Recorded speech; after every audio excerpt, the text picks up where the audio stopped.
bakalan bahas topik yang seru banget dan menarik nih, yaitu proses integrasi Timur Timur ke dalam wilayah Indonesia. Perkenalkan dulu, nama saya Narafatia Zahra dan partner saya. Hai, nama saya Zara Irwana. Kali ini kita kedatangan narasumber keren dari berbagai latar belakang.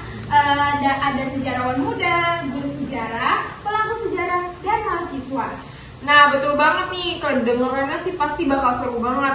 Nah, langsung aja kita sambut narasumbernya.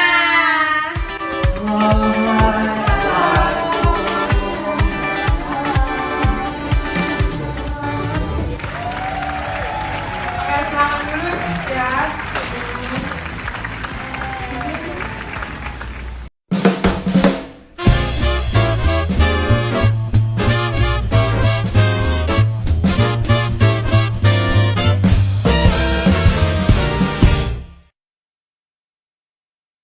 Nah, gak mungkin kan kita langsung bahas ke materinya, karena ada pepatah yang bilang, alma kata saya. Jadi kita kenalan dulu gak sih sama narasumber kita yang keren-keren ini? Nah, langsung aja yuk kita kenalan. Nah, yang pertama itu ada narasumber kita dari sejarawan muda. Halo semuanya, perkenalkan nama aku Deswita Fauzia. Aku suka banget belajar sejarah. Jadi salam kenal semuanya. Nah, lalu ada guru sejarah yang suka mengajar di suatu sekolah nih. Baik, izin perkenalan terlebih dahulu. Nama saya Muhammad Al-Zidan. Biasanya di sekolah saya dipanggil Pak Dane. Saya mengajar di SMA 1 Tambun Barat. Terima kasih, salam kenal semua. Salam Pak Dani. Terus juga ada mahasiswa sejarah yang aktif nulis di blog nih. Sebelumnya terima kasih pada Kak Zahra. Halo semuanya, perkenalkan nama saya Devan Rasis.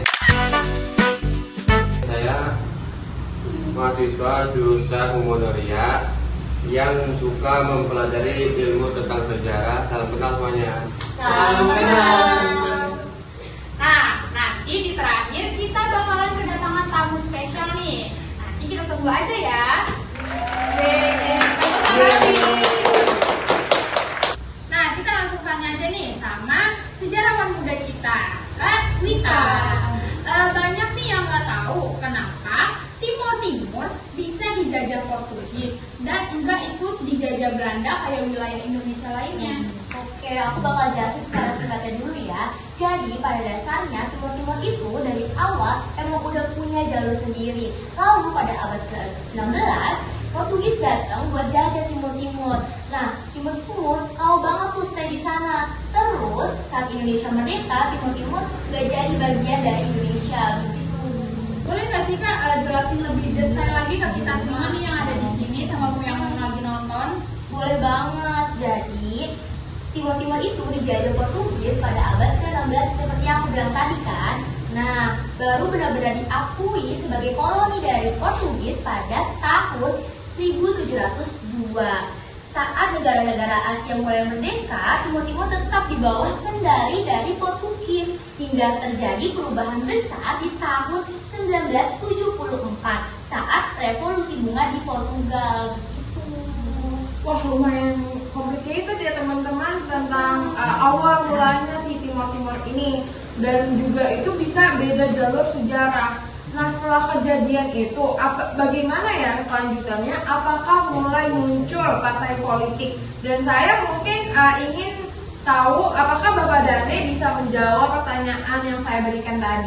Oke, jadi mula-mulanya ini disebabkan oleh revolusi bunga yang terjadi pada tahun 1974 yang udah disinggung oleh Kak Wita.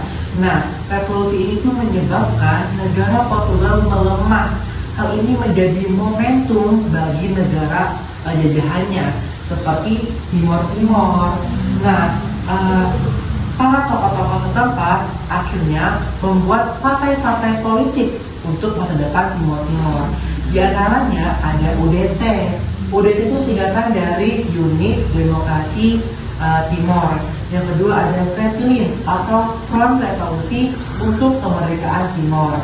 Yang ketiga itu ada Yang ketiga itu ada APODETI atau Asosiasi untuk Integrasi Timor ke Indonesia. Nah, partai-partai politik tadi itu memiliki tujuan dan pandangan yang berbeda. Nah, itulah awal mula konflik terjadi karena perbedaan tujuan dan pandangan. Jadi begitu ya teman-teman awal mulanya terjadinya politik atau politik. Nah, selanjutnya kita bakalan nanya nih sama mahasiswa sejarah. Itu ada Kak Evan.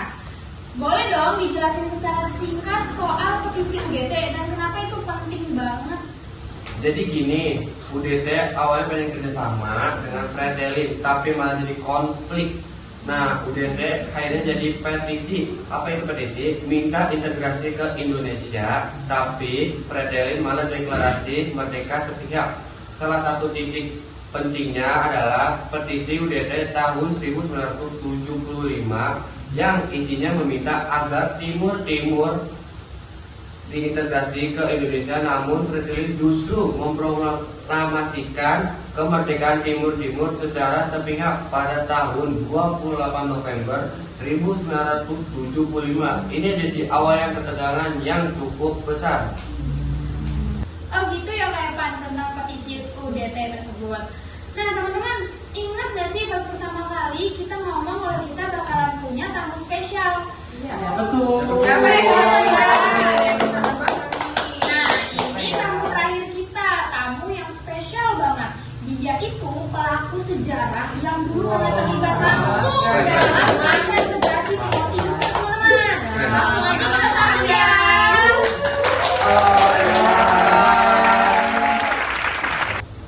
Nah, boleh nggak sih Pak perkenalkan dirinya terlebih dahulu biar teman-teman kita nih tahu ini siapa sih sebenarnya? Boleh. Perkenalkan, nama saya Ilmi Abdurrahman. Saya di sini menjadi seorang pelaku sejarah yang merasakan juga peristiwa tersebut. Oke, karena Bapak merasakan langsung menghadapi Timor ini, apakah Indonesia benar langsung berencana pada saat waktu itu? Iya, pada akhirnya Operasi Saroja tahun 1975. Tapi prosesnya panjang, banyak pro kontra juga sampai akhirnya Timor resmi jadi provinsi ke-27 tahun 1976. Pak Ilmi, aku juga mau nanya nih. Setelah Timur gabung, pembangunan di sana gimana sih? Banyak program masuk, pendidikan jalan, listrik, tapi memang gak semuanya berjalan mulus. Ada juga ketimpangan dan rasa belum mereka merdeka dari sebagian rakyat. Wah, menambah pengetahuan kita banget ya teman-teman. Betul. Dan obrolan hari ini tuh seru banget dan menarik banget nih. Dari kolonialisme sampai proses integrasi. Dan gak semudah kelihatannya kan teman-teman? Iya.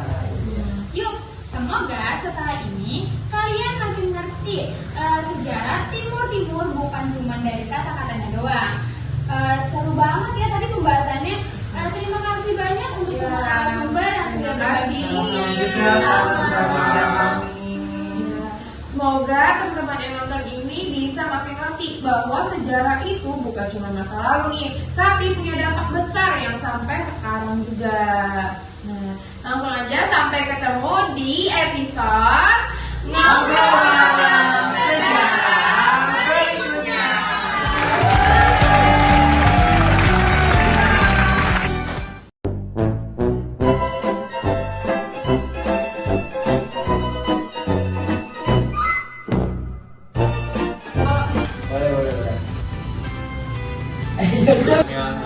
Boleh.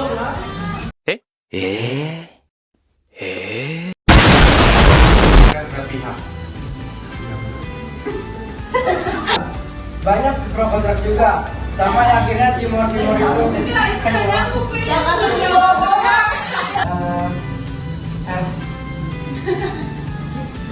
Semua